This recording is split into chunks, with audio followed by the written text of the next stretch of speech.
Hi friends, welcome to Thiyagasiva vlogs. இது evening போல் எடுத்த விலாகு. இந்த விலாகில் என்னுடைய ஃப்ரிட்ஜை டீப் க்ளீன் பண்ணியிருப்பேன். அதை தான் உங்கள் கூட ஷேர் பண்ணியிருந்தேன்.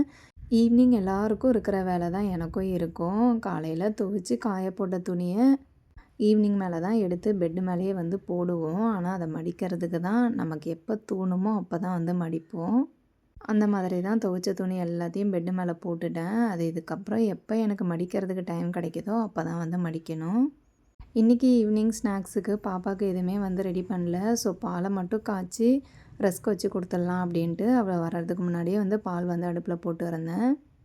அவள் வந்ததுக்கப்புறம் பால் ஆற்றி நம்ம ரஸ்க் வச்சு கொடுத்துட்டோன்னா நம்மளை கொஞ்சம் டிஸ்டர்ப் பண்ணாமல் க்ளீனிங் ஒர்க் வந்து பண்ண விடுவாள். என்னோடய ஃப்ரிட்ஜை பார்த்தீங்கன்னாவே தெரியும், நிறையா டம்ப் பண்ணி தான் வச்சுருப்பேன். இந்த ஓப்பன் பண்ண பாக்கெட்ஸு எல்லாத்தையும் எடுத்து ஃப்ரிட்ஜுக்குள்ளே தான் வச்சுருப்பேன். ஃப்ரிட்ஜுக்குள்ளே மட்டும் இல்லாமல் ஃப்ரிட்ஜு மேலேயும் ஏகப்பட்ட திங்ஸை வந்து வச்சுருந்தேன். ஃப்ரிட்ஜுக்கு மேலே பார்த்தீங்கன்னா என்னுடைய ஹேர் பின்னு, பாப்பாவுடைய மருந்து பாட்டில், காலியான பாட்டில், இல்லை இருக்கிற பாட்டில், எக்ஸ்பைரியான பாட்டில், அப்படி இப்படின்னு ஏகப்பட்டது வந்து இருந்துச்சு. சரி, இது எல்லாத்தையுமே வந்து தூர போட்டுட்டு வாஷ் பண்ணிவிட்டு நல்லா க்ளீன் பண்ணணும் அப்படின்ற மாதிரி தான் மைண்ட் செட்டில் இருந்தேன். ஃபஸ்ட்டு இந்த தேவையில்லாத மருந்து பாட்டில் அது எல்லாத்தையுமே வந்து தூக்கி போட்டுட்டேன். தேவையானதை மட்டும் தனியாக எடுத்து வச்சுக்கிட்டேன். ஃப்ரிட்ஜுக்கு மேலே இருந்த ட்ரேவை வாஷ் பண்ணி அப்படியே வச்சுட்டேன். அதுக்குள்ளே பாப்பாவும் வந்துட்டா. சரி, பாலும் ரெடி ஆகிடுச்சு. அவளுக்கு ஆற்றி ரஸ்க் வச்சு கொடுத்துட்டு அதுக்கப்புறம் கிச்சன் உள்ள வரலாம் அப்படின்ட்டு அதுக்கப்புறம் தான் வந்தேன்.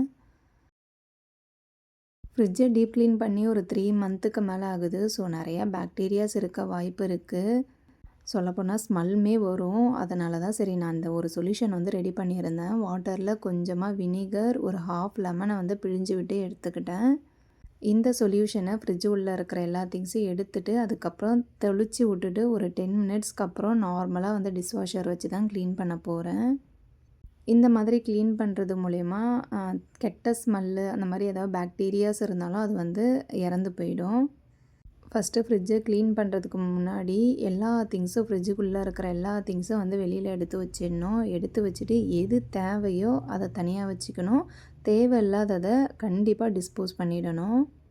அந்த மாதிரி தான் எந்தெந்த மசாலாஸ்லாம் வந்து தேவை, எது எதெல்லாம் தேவையில்லை, எந்த ஓப்பன்டு பாக்கெட்ஸ்லாம் தேவை அப்படின்ட்டு எல்லாத்தையும் வந்து தனித்தனியாக எடுத்து வச்சுட்டேன்.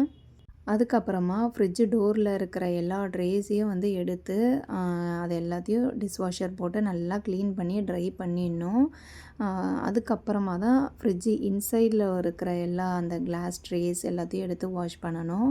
இந்த மாதிரி எல்லாத்தையும் எடுத்து மொத்தமாக போடுறதுக்கு பதிலாக ஒரு ஃபஸ்ட்டு டோர்லேருந்து ஸ்டார்ட் பண்ணி அதுக்கப்புறம் ஃப்ரிட்ஜு இன்சைடு வரைக்கும் இந்த மாதிரி தனித்தனியாக க்ளீன் பண்ணி வச்சுக்கிட்டோன்னா நமக்கு வந்து கொஞ்சம் ஈஸியாக இருக்கும். இது நல்லா ட்ரை ஆகிறதுக்கும் நம்ம வந்து ஃப்ரிட்ஜு இன்சைடை வந்து க்ளீன் பண்ணுறதுக்கும் நமக்கு வந்து டைம் கரெக்டாகவே இருக்கும். இப்போ பார்த்தீங்கன்னா தெரியும் என்னுடைய ஃப்ரிட்ஜு எந்த லட்சணத்தில் இருக்குது அப்படின்ட்டு. நல்லா இந்த ஐஸ் கட்டி மட்டும் வரவே இல்லை. சரி, அதையும் நல்லா உடச்சி எடுத்துக்கிட்டேன். இப்போது நான் ரெடி பண்ணி வச்சுருந்த சொல்யூஷனை லைட்டாக வந்து தெளித்து விட்றேன். அது தெளித்து ஒரு 10 மினிட்ஸ் வந்து அப்படியே ஃப்ரீயாக விட்டுடணும். அதுக்கப்புறம் நம்ம வந்து ஒரு க்ளீன் கிளாத் வச்சு நல்லா தொடச்சி எடுத்துகிட்டு அதுக்கப்புறம் அந்த டிஷ்வாஷர் வச்சோ இல்லை சோப்பு வச்சோ நல்லா வந்து ஸ்க்ரப்பர் யூஸ் பண்ணி நல்லா தேய்ச்சி எடுத்துக்கணும். நம்ம ஃப்ரிட்ஜு க்ளீன் பண்ண ஸ்டார்ட் பண்ணுறதுக்கு முன்னாடியே மெயின் ஸ்விட்ச் வந்து ஆஃப் பண்ணிடணும். அதுதான் ஃபஸ்ட்டு வேலையே.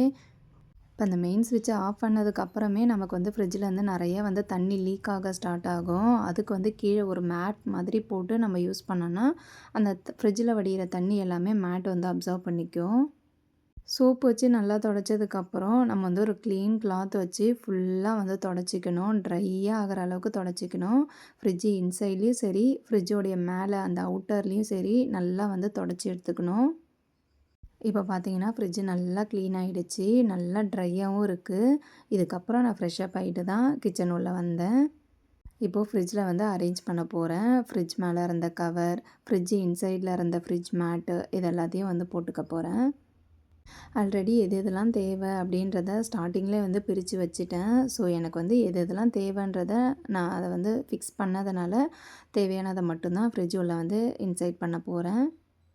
பொதுவாக நம்ம ஃப்ரிட்ஜில் எல்லாத்தையும் டம்ப் பண்ணி வைக்கிறதுக்கு பதிலாக தேவையானதை மட்டுமே நம்ம யூஸ் பண்ணாலே நம்ம ஃப்ரிட்ஜை வந்து நீட்டாக ஆர்கனைஸ் பண்ணி எப்பயுமே க்ளீனாக வச்சுக்கலாம். இப்போ ஃப்ரிட்ஜு மேலேயும் வந்து தேவையான திங்ஸ் மட்டும்தான் வைக்க போகிறேன். ஒரு ட்ரே வச்சு அதில் கிளாக்கு, ஃப்ளவர் வேஸ், இந்த மாதிரி ஒரு டப்பாவில் ஸ்பூன்ஸு ஆயில் கேனோடைய மூடி அது எல்லாத்தையும் வந்து வைக்க போகிறேன்.